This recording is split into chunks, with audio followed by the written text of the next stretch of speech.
আমি অ্যানাদার টাইমে এসে দেখেছি এই মাজারের বেদিতে বসে ধূমপান করতেও দেখেছি।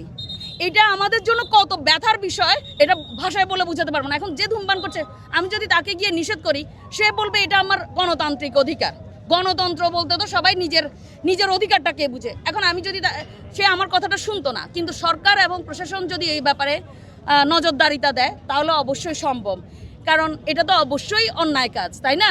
কবরস্থান হচ্ছে পবিত্র জায়গা, সেখানে কি ধূমপানের মতো, তারপরে কাপল ক্লোজ হয়ে বসে থাকার মতো, এটা কি ওটা তো এরকম জায়গা না, তাই না? এই ব্যাপারে সরকারের অবশ্যই মনোযোগ দেওয়া উচিত। আরেকটু বিষয় যাব যে এখানে দেশনেত্রী বেগম খালেদা জিয়া ফেনীর মেয়ে, আপনিও ফেনীর মেয়ে, তার আদর্শ কিভাবে লালন করেন? আমরা সর্বপ্রথম 5ই আগস্টের পরে আমরা আমাদের ফেনী থেকে মোটামুটি যারা নেতৃত্বস্থানীয় আছি আমরা সবাই এটা চেষ্টা করেছি যে কারোর সাথে শত্রুতা না। ওরা খারাপ করেছে তাই বলে আমরাও খারাপ করব, এই নীতিতে আমরা বিশ্বাসী না। যেটা আমাদের ম্যাডাম আমাদেরকে শিখিয়েছে, আমাদের মা আমাদেরকে শিখিয়েছে যে সবার সাথে মিলেমিশে একটা দেশ গড়তে হলে সবাইকে প্রয়োজন। ঐক্যের সুরে সংঘাত এড়িয়ে সবাইকে নিয়ে শান্তিতে কিভাবে বসবাস করা যায়, এই যে আদর্শ আমাদেরকে দিয়েছে, আমরা ওই আদর্শটাই মানার চেষ্টা করি সবসময়।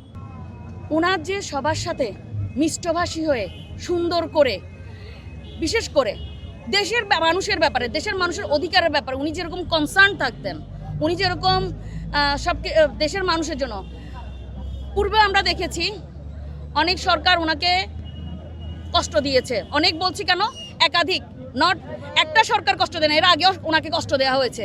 তখনও উনি কিন্তু একটাই কথা বলেছেন, দেশের ব্যাপারে কোনো আপোষ না। আমরা সামনের প্রজন্মের কাছে এটাই আশা করব, কোনো দেশের প্রভুত্ব না, দেশের ব্যাপারে কোনো আপোষ না।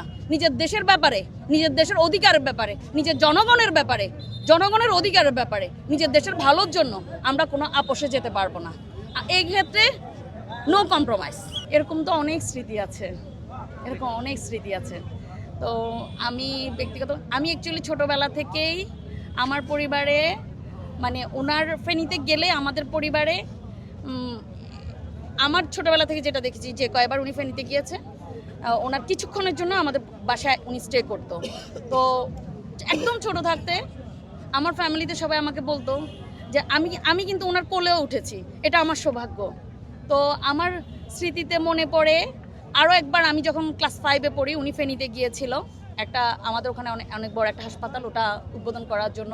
আমাদের ফেনীতে উনি অনেকগুলো স্থাপনা করেছে, মানুষের উপকারের জন্য অনেক কিছু করেছে।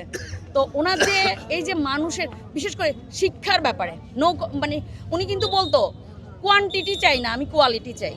উনি যে এই ব্যাপারে যে খুব উদ্যোগী আচরণ করতো। আমাদের ফেনী একটা মহিলা ক্যাডেট স্কুল অ্যান্ড কলেজ উনি উদ্বোধন করেছেন। ওই যে একটা ভূমিকা নিয়েছেন, ক্যাডেট কলেজ এবং স্কুল কিন্তু সব জায়গায় নেই। উনি যে ভূমিকা নিয়েছেন একটা জেলার মানুষের উন্নয়নে, দেশের মানুষের উন্নয়নে, মেয়েদের জন্যই একটা ভূমিকা নিয়েছেন। আমি একজন নারী হিসেবে ওই স্মৃতিটা আমার কাছে এখনও জ্বলন্ত। এটা আমাদের জেলার মানুষ এবং কি আমি বলবো পুরো বাংলাদেশের মানুষই উপকৃত হয়েছে।